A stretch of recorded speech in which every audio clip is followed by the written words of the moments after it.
Exam హాల్లా పరీక్ష అంతా రాసి బయటకు వచ్చినాక కోచన్లు ఏం అడిగినరో నాకు తెలియదంటే ఎట్లుంటది.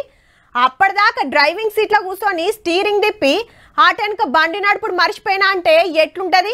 బస్ ఎక్కి పలానా ఊరికి టికెట్ కొట్టమని ఇది ఏ ఊరికి పోతుందని కండక్టర్ని అడిగితే ఏమనిపిస్తుంది.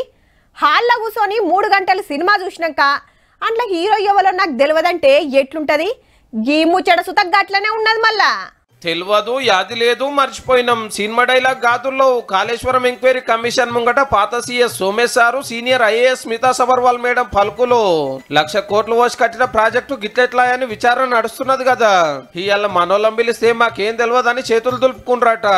ఎందుకంటే అప్పట్లో సోమేష్ సారు సర్కారు పెద్ద officer, Smita madam CM office లో ముఖ్యమైన ఆఫీసరు. గాలి మోటార్ వేసుకొని పోయి ఎన్నో మాటల ప్రాజెక్టు చూసిన వాళ్ళు. క్యాబినెట్ లో చర్చ జరిగిందా, అప్పులు తెస్తున్నారని తెలుసునా, డిజైన్ కరెక్ట్ ఉందా, నక్ష ప్రకారమే కట్టినరా అని అడిగితే షానేన్లాయే మర్చిపోయినము అన్నారట సాప్సీదా. మరి జీవోల మీద సంతకాలు పెట్టిండ్రు కదా అంటే ఏమో గుర్తుకు లేదంటే గరమైనట జస్టిస్ చంద్రఘోష్ సారు. పనులు రుబాడుగా అవుతున్నాయా లేదా గంతే చూసినాము, పెద్దగా నాకేం సంబంధం లేదు అన్నదట మేడము. కానీ ముఖ్యమైన ఆఫీసర్లు, డిజైన్లు చూసిన వాళ్ళు, పనులు చూసిన వాళ్ళు, సంతకాలు పెట్టిన వాళ్ళకి ఇట్లాంటి ఇక ముగ్గు పోసి గొప్పగా ఓపెనింగ్ చేసిన వాళ్ళు చెల్ మాకే మేరక మేస్త్రీలు కట్టిండ్రని అంటారేమో పో.